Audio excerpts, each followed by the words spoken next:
Nancy, welcome to it as Hollywoodbets once again brings you GameON, and we've got so much to talk about with both our legends, Shane McGregor as well as Jerry Skosana. We start things off a bit differently this week with Jerry leading the charge, and we focus on what's happening right here at home. Jerry, good to be in your company. It's that time of the season where there might be no football to speak of, but there's so much to speak of with regards to what's happening in the footballing world. Many players moving this way and that. Your thoughts so far on the transfer season, and have there been any surprises for you so far? Well, thanks, but I think for me, here in South Africa, there is a lot that we really need to improve on, because most of the chairmen only look at the club. They don't look at the structure of the team, what they want from what they've seen. They only just do a merry-go-round change and all of that. So for me, it is a big factor, because you need to look at what do you want to bolster with, what is it that you don't want. But if you look at one team releasing more than 10 players, I mean, it doesn't make sense. Okay. When you say that, when players, maybe coaches or owners look at just the players playing stuff and don't look at the structures overall. Let's look at Chippa United. They've changed things around, including the structures in the background overall, and a good number of players, I think about 18 or so that are going. But the change is overall here. And they're also looking to do things a bit differently. Look at last season, they didn't have the number of coaching changes we've seen in the past. Can we say Chippa is now looking to be a bit more professionally run, and they're looking to move to a more modern structure in the way of their coaching department, their backroom staff, and the squad on the whole? Caesar, sometimes when you have to attend to your own problems and there is no pressure, you always do as you please. And this is what I call with Chippa United. But when the season starts with all these problems that they are creating for themselves, it's going to be... How are they creating problems? Because now they don't know how many players they're going to have. If there was a confirmation of certain players, quality players, look at all the players that have left to other clubs. I mean, quality players that they've released. And why do you have to release a player that is good enough to go and play for Pirates, Chiefs, or Sundowns? So you need to look at that factor first before you can do anything. But for me, it is a worrying factor, honestly, because this is the time now they know we still have the whole month, because the season is going to start on the 1st of August. They think there is more time, but the person that is going to be in charge in terms of selection of the team, the same chairman that wants results, is he going to be good enough? Because sometimes for me, I believe, like, if, for instance, like Orlando Pirates, Jose wanted to leave. And then the guy that is coming, obviously the people that were there at Pirates needs to take over and see what is it that you want to do in terms of moving out and bringing in. So if ever they're going to have that in terms of chairmen only, there is nobody that is leading those players. For him to get the results, it becomes a problem. Okay, let's look at Orlando Pirates. You just mentioned them. For the new coach, Uadu, the big talking point at Pirates is the likes of Sipho Mbule arriving, as well as some other players like Muremi as well.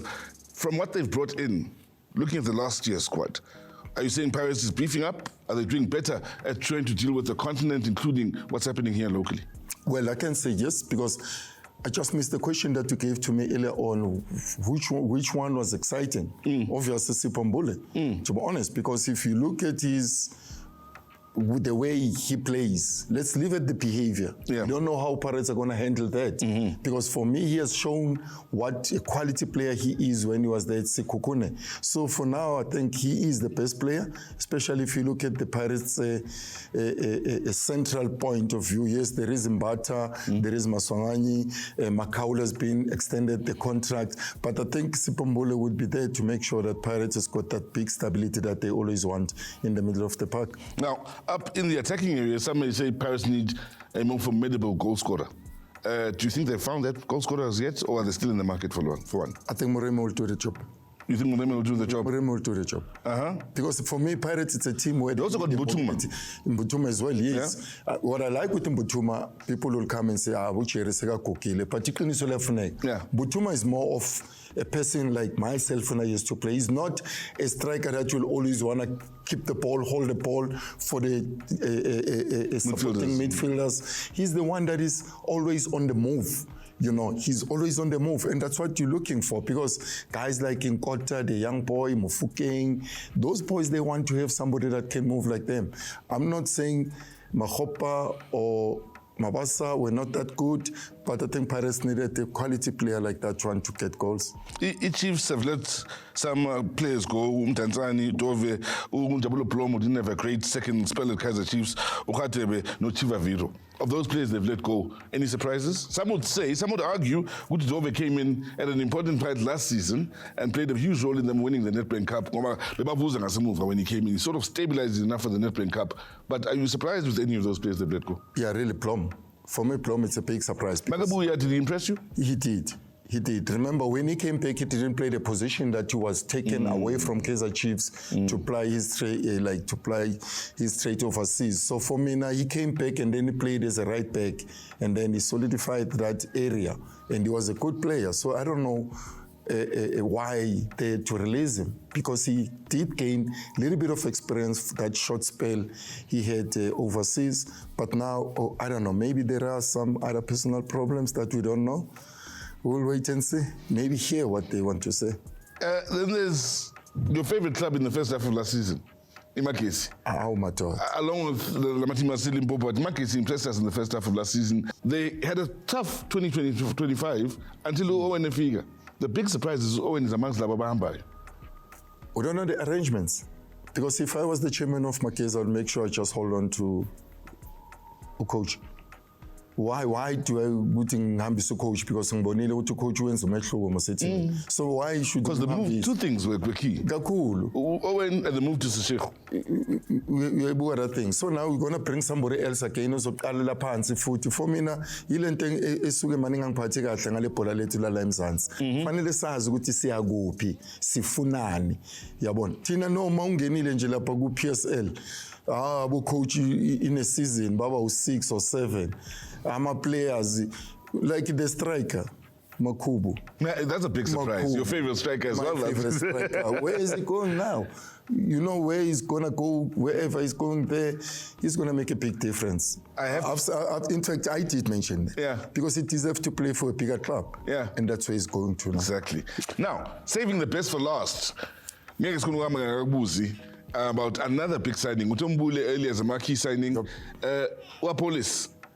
Sesiman's over the last 2 seasons, Bafana Polokwane City, including the last 2 games of Bafana. He came in with something a bit different to Mufuging Lape on the left side, but he was effective, he was fun to watch. Paris new signing, Uchini Nangai.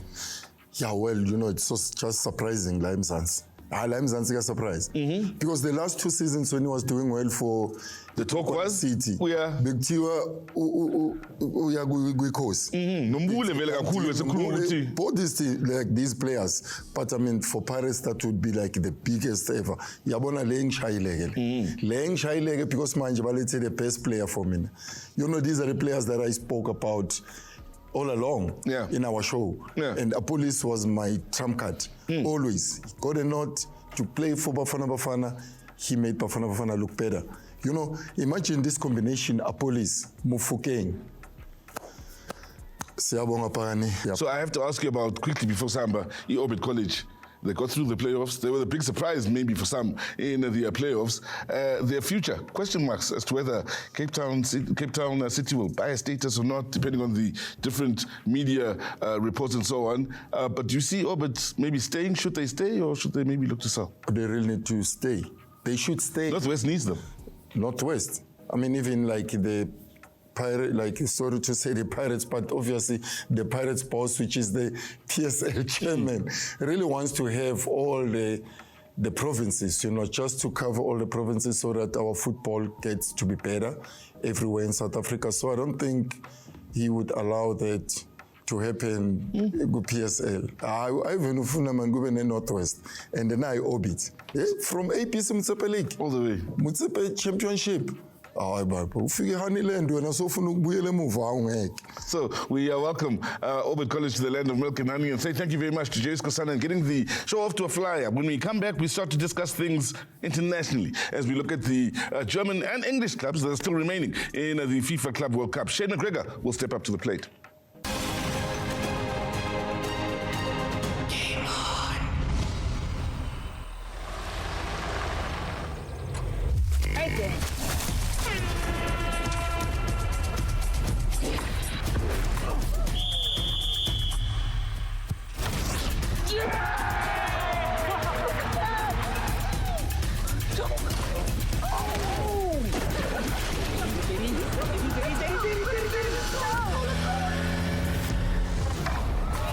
in the game with Hollywoodbets.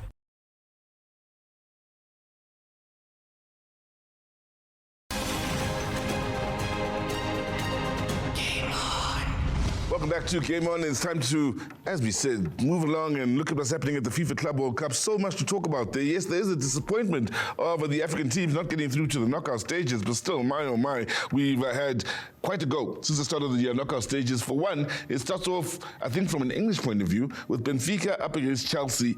Look to win it. Towards the end of the game, Di Maria comes up with an equalizer right at the death. It goes into extra time, but Chelsea go up a few gears and really look the part. Yeah, I was very surprised at that, to be very honest with you. Out of all the teams, I didn't expect Chelsea to be able to lift it up like that and do that well. But got the job done, and that's the main thing. Carried on, you know, but Di Maria also showed a bit of his old self years gone by, but Chelsea at the end were too good. He certainly did, but he's a top goal scorer with 4 goals so far, Di Maria, so he really has been rolling back the years. Did you see Chelsea as much of a threat as they're appearing to be at the stages of the tournament? Throughout the group stages, did they convince you that they could get this far or even further? No, in the group stages, I didn't look like it. You know, I didn't think they were going to get this far. But you know, obviously, they've been working on a few things and putting the team together, and they're playing as a unit now, which is a good thing. The other one was Man City. I mean, had to go to extra time before they got beaten. Yeah. If you had asked me, would this happen? I would have said maybe a draw after 90 minutes, but not out of the tournament altogether. You know? Let's talk about Al Hilal though. They start off the tournament, they draw against Real. Many would have thought then, big upset still, even though it's a draw. I mean, it is Real Madrid. But here's another huge test in Manchester City, and they show character in having to come from behind and finish the game in the way they did. They really did show character. But Inzaghi's men made a statement right from the beginning against Real. Yeah? Exactly, and we should have known from that game, you know. But this, to me, has been the game of the tournament. This last game with Man City, and you know, Man City just they got normal. Man City kept the possession, got the ball, had all the possession in the world, but possession doesn't win you games, and that just proved it, you know. So they got to go back and look at this and see the way they're playing and what they're doing. But yeah, as I say, possession doesn't win games. It's the goals in the back of the net that does. Had to wonder when we look at the German team still doing well in the tournament, and they really are flying high. 2 of them through to the next stage, and for Bayern up against Flamengo. Now, many would have thought this will be a tough test with what we've seen from Flamengo so far in the tournament. Harry Kane's coming to the party in the latter stages of this tournament, and Bayern are really looking the part and looking to build from last season going on to the next. And that's the big thing they're building. You know, they brought in 1 or 2 new players. 1 or 2 players have gone out. But what they're doing right is that they're building for next season. And Harry Kane's been tremendous. I mean, he's been brilliant. He's up there with the goal scoring charts. He's scoring goals left, right and centre. He came off the bench and got a goal. So he's been doing well. Bayern, I've been not disappointed, but I've been a bit wary of them going into the next few rounds. I'm not too sure whether they're going to be good enough to go all the way. That's my worry. But for now, they're playing well. From a goal-scoring point of view, I mean, you've still got the likes of Musiala there from a Bayern perspective. You've also got Olise there. Do they have a solid enough squad, firstly, to compete with the very best in the world? We're talking still Real there and so on. And also, for a coach who just started off his first season with Bayern, is his influence now beginning to tell to a point where they are a threat worldwide?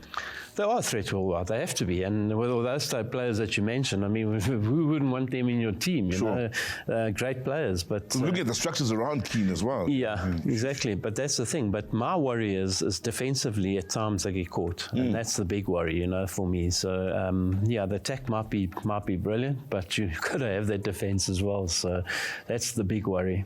You know, other team in Germany, of course, is Borussia Dortmund. They are doing enough in just about every game to keep moving through. Again, did enough, 2-1 win over Monterrey. But your impressions of the Germans? They've also been good in this tournament. Having said that, if you looked at where they came from last season, I mean, they were nowhere. All of a sudden, at the end of the season, they were flying. They've kept that gain. But can they keep a gain in the next round. I'm not too sure. Bellingham would have been playing against his brother, but unfortunately got a second yellow card, so he's suspended, which doesn't help them. Player, though, and he's come from nowhere. What if a you prospect, look at it. yeah. And he's come from nowhere. And you looked at his brother, and everyone's talking about his brother. He's quietly gone about his business, signed for them, and he's come out of nowhere and doing very, very well. Unfortunately, not going to be part of it. Have they got enough to get through? Is going to be another question. They do have a goal scorer, though. Yeah. A huge goal scorer and man of huge influence in Guirassy. Guirassi's been different class. And African player. He's been scoring goals for fun. And you look at the quality of him. He's different class. Will he be there GameON? Because we all know... And those are the players that make a difference when things are tight, yeah? Yeah, but we all know about Dortmund. Do they their players? They don't. So, he's got a season. He's going to have a season there. But will he be staying there? I don't think so. I think he'll be moving on to the so-called bigger, better teams in world football. Talking bigger, better, I mean, when you look at the squads that remain now in the matchups, Real, Dortmund, Paris against Munich and so on, Al Hilal also there against Fluminense. These are the best in the world, whether it's Asia, South America, and Europe. All of them deserving of their places. And what do you think of the quality of football we've seen from each of these sides? I mean, it's been brilliant. And if you look at the weather conditions, I mean, the weather conditions have been punishing, it really has been, but the football's been brilliant. Bayern, can they keep a game? I'm going to make a prediction and say Bayern are not going to go through. Bayern have got the upper hand over PSG. If you look at their record over the last few games, and they have definitely got the upper hand over PSG. But if you look at how PSG have improved, their improvement has been tremendous. Got players coming back from injury. They're looking good. Whoever beats PSG will go on to win this tournament. So there you have it. By the look of it, Shane McGregor is possibly arguing that it could be a European team that goes on to win the tournament. We'll have to wait and find out. We take a short break, come back, and continue to talk about just the beautiful game all around.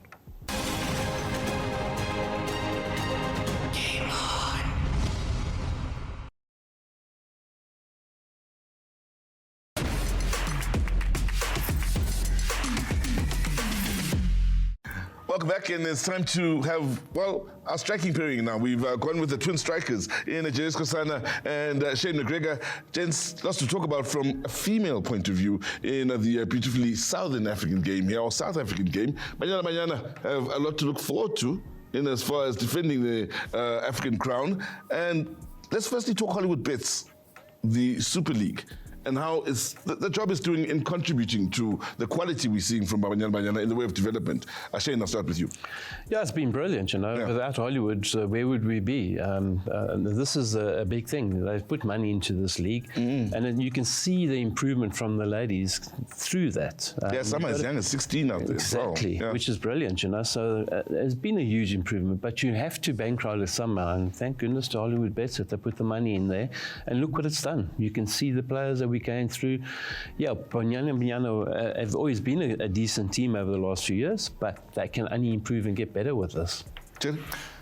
I think for me, playing back to what's supposed to happen long time ago, that's what Hollywoodbets have done with the women's soccer in South Africa, because it gave a big improvement. And you look at us now, we call the defending champions of WAFCON, and this came after Hollywoodbets had to go in there with SAFA to make sure that they improve the standard of women's soccer. So I think for me, they played a big role, and it's something which they must keep on doing it for the country. Coming in as defending champions, ready to the World Cup as African champions, both tournaments, huge tournaments. We start off with maybe a bit of a pothole in the road in going into such a huge tournament. Players striking about payments. Not the right way to go about business. Not easy for Coach Desiree, and not great from a playing point of view as well in team morale and spirit. Jay? The experience that I had when we first went to our first ever World Cup, we had those problems. I mean, they happened when we were in Argentina to go friendly there, to play a friendly in Argentina. There was a time where we were called, by the so-called senior players because of the money issue and all of these things, the bonuses.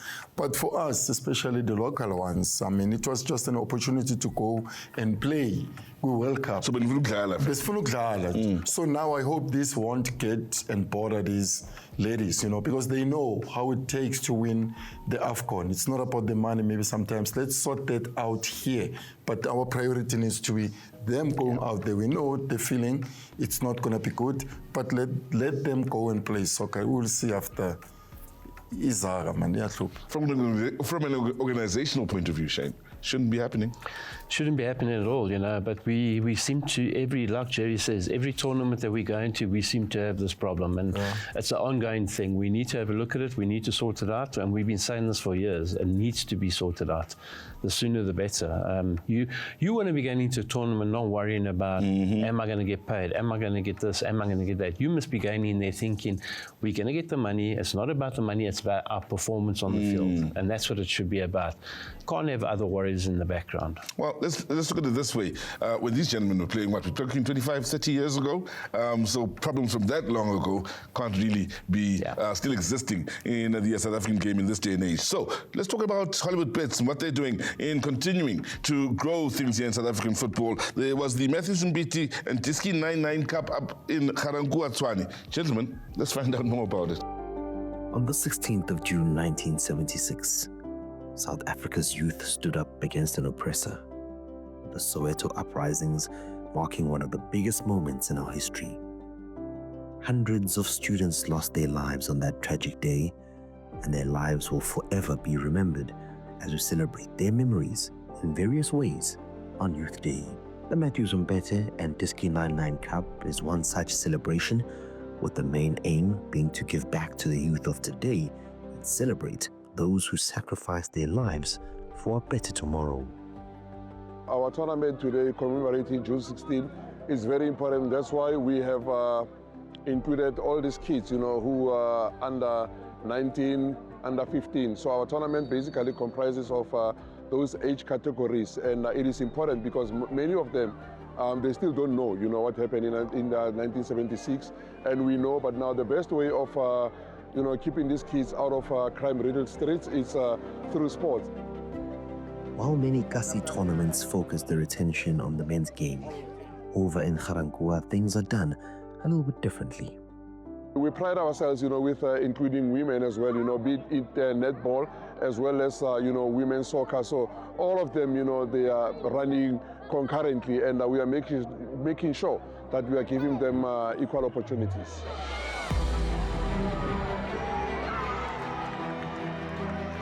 The main event on the day was the hotly contested Under-19 final, which saw Tiger Boys facing off against Garankuwa Shining Stars.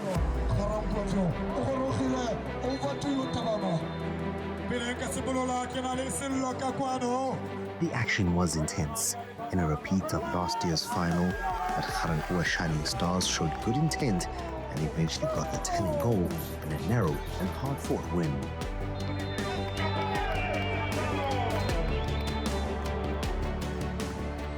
It's a very good feeling because we've been wanting to win this tournament since last year, because last year we played final against the same team and then we lost 1-0. So today it was our day. We beat them, we actually beat them 1-0. So I'm very happy, and I'm very happy for our boys. So if we don't score, we are not going to win. So they had their chance, and a fair chance, they scored. We had our chances, we didn't score. So they deserve it. And I wish them all the best. Credit to them.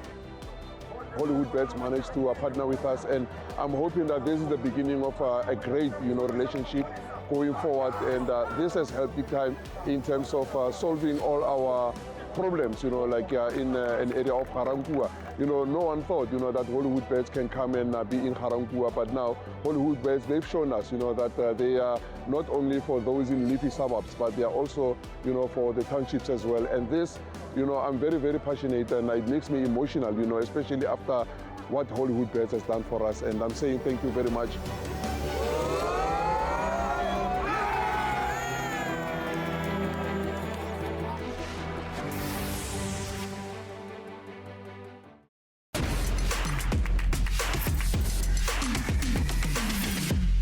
Once again, thank you to Hollywoodbets for continuing to give back. And, well, we've come to the end of the show in as far as this week's episode of Game On. Join us next week as we discuss what's happening in the conclusion of the FIFA Club World Cup, the movements in coaches and players locally, and also from myself, Susan Mapena, not forgetting Joyce Kusana, Shane McGregor, and the rest of the team that is behind the scenes. Until next week, it's click, click, bang from us.